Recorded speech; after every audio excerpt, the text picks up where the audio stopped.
Demain nous appartient, résumé de l'épisode 1220 du vendredi 1er juillet 2022, Manon découvre que Nordine a une petite amie. Nordine a passé la nuit chez Sophie et l'accompagne au bureau.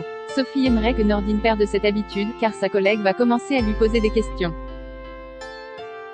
Or, Sophie déteste parler de sa vie privée. Nordine aimerait voir Sophie ce soir, mais l'avocate a une journée chargée et pense qu'elle sera fatiguée.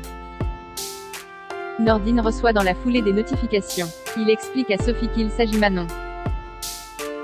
La jeune fille aimerait savoir s'il peut l'aider dans ses révisions aujourd'hui. Sophie coupe court à leur discussion et prétexte avoir du travail. De son côté, Manon confie à Sophia que Nordine lui plaît. Mais elle a entendu certains de ses collègues dire qu'il était en couple.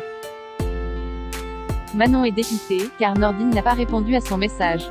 Sophia lui déconseille de le relancer. Nordine et Manon se retrouvent finalement au Spoon pour les révisions. Mais Sophie les rejoint et embrasse Nordine. Elle se montre ensuite particulièrement affectueuse envers lui. La discussion tourne autour de la vocation de Manon. Sophie leur explique qu'elle aussi voulait faire le même métier que sa mère quand elle était ado. Manon se vexe et rétorque qu'elle n'est plus vraiment une ado. La jeune fille est abattue et réalise rapidement qu'elle fait face à une redoutable adversaire. Timothée a besoin de réponses. Depuis qu'il a partagé un moment intime avec Elsa, Timothée évite sa petite amie. La jeune fille passe chez les Brunet pour avoir une discussion avec lui. Elisa lui confie avoir aimé partager ce moment intime avec lui. C'était tendre et fort, mais Timothée n'a rien ressenti de semblable. Il confie à Elsa qu'il ne compte pas refaire l'amour. Après avoir fait des recherches et s'être documenté, Timothée pense être asexuel. Mais Elsa ne pourra pas se contenter que Timothée l'embrasse ou lui tienne la main. Timothée pense malgré tout que leur couple va surmonter tout ceci et qu'ils pourront même un jour se marier. Elsa est dubitative et a besoin de réfléchir. Timothée a peur qu'elle veuille rompre alors que lui ne veut pas qu'ils se séparent. Il déclare à Elsa que les personnes qui s'aiment devraient rester ensemble. Sauf quand il y a une très grosse incompatibilité entre elles, lui répond Elisa avant de quitter la villa. Timothée se confie à son père. Victor pense que son fils ne devrait pas tirer de conclusions hâtives sur sa sexualité, il lui conseille de prendre le temps de réfléchir, de parler à quelqu'un qui pourrait mieux le conseiller, comme sa psy par exemple. Timothée prend rendez-vous avec Anna. Cette dernière lui explique qu'il n'est pas asexuel, parce qu'il a eu du désir pour Elsa. En revanche, le fait d'avoir procuré du plaisir à sa partenaire l'a déstabilisé parce que c'était quelque chose de nouveau pour lui. Anna lui propose de faire un exercice pratique pour qu'il puisse lui aussi arriver à lâcher prise. Mais Timothée a besoin de réponses. Il veut comprendre les besoins et les réactions d'Elsa. Il s'adresse au docteur Chardot qui lui explique qu'il traite surtout les questions anatomiques. Samuel pense que Timothée doit pratiquer avec son ami et que sa peur de l'inconnu disparaîtra quand ils se connaîtront mieux. Mais Timothée a peur de blesser Elsa et de la perdre s'il fait de nouveau l'amour avec elle. Il en déduit alors qu'il doit pratiquer avec une autre femme, ce qui laisse Samuel quelque peu perplexe. Noah, complice de Justin, à la suite de son malaise de la veille, Audrey Roussel est hospitalisée. Jack et Lizzie sont à son chevet, inquiets. Audrey a eu un lavage d'estomac et elle va bien désormais. Sa famille a eu un très bon réflexe en contactant tout de suite les secours. Il est probable qu'Audrey ait fait une intoxication alimentaire après avoir mangé des huîtres et des analyses sont en cours. Marianne déconseille fortement à Audrey d'aller travailler, car elle va avoir des vertiges et des nausées toute la journée. Mais cette dernière ne peut se résoudre à laisser Barb gérer seul le Spoon, d'autant plus qu'il est très mal depuis la mort de Louise. Lizzie se propose de remplacer sa mère. Marianne indique à Audrey qu'elle ne la laissera pas sortir tant qu'elle n'aura pas eu les résultats de ses analyses. Barb fait venir Alex au Spoon pour lui parler d'une chose délicate. Des clients sont tombés malades après avoir mangé ses huîtres, et certains sont même hospitalisés, tout comme Audrey, sa serveuse.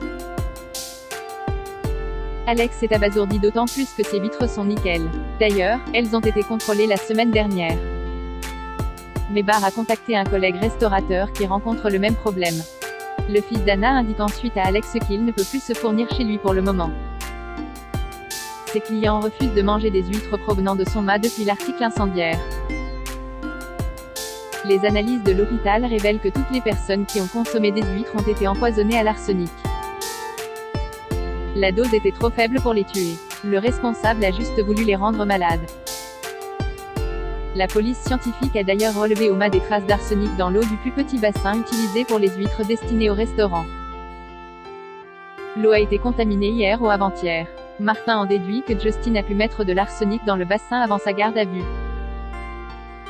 D'ailleurs, c'est le suspect idéal. Mais Justin n'a pas été invité à l'inauguration du mât et le procureur le voit très mal saboter la glacière qui contenait de la neige carbonique sans que quelqu'un s'en rende compte. À moins d'avoir un complice, souligne Martin, au mât, Alex et Judith sont atterrés. Tous leurs clients annulent leurs commandes les uns après les autres. Judith culpabilise. Elle est convaincue que si elle n'avait pas insisté pour prendre Noah, rien de tout ceci ne serait arrivé. Mais Alex pense de son côté être le seul responsable car c'est lui qui a proposé à Justin un temps plein. Au commissariat, George interroge Justin qui clame son innocence. Il reconnaît avoir volé la caisse du mât et assure à George qu'il n'a rien fait d'autre. Justin continue d'affirmer avoir vu un individu suspect dans les parages de l'exploitation. Mais personne dans le voisinage n'a rien remarqué. Au mât, Noah n'arrive plus à masquer sa jalousie et le ton monte une fois de plus entre lui et Jordan. Le fils d'Audrey lance à Noah qu'il est pathétique à s'accrocher à Judith de la sorte. Excédé, Noah le frappe. Judith intervient avant qu'il ne se batte. Elle est excédée et les traite d'abruti.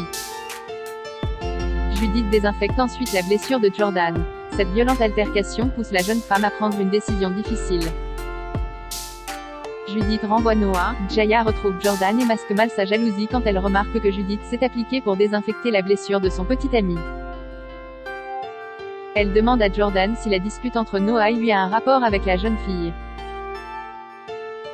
Jordan lui assure du contraire. Jaya confie ensuite à Jordan qu'elle aimerait qu'il se libère un peu. Non seulement il se voit à peine, mais il ne répond qu'une fois sur deux à ses messages.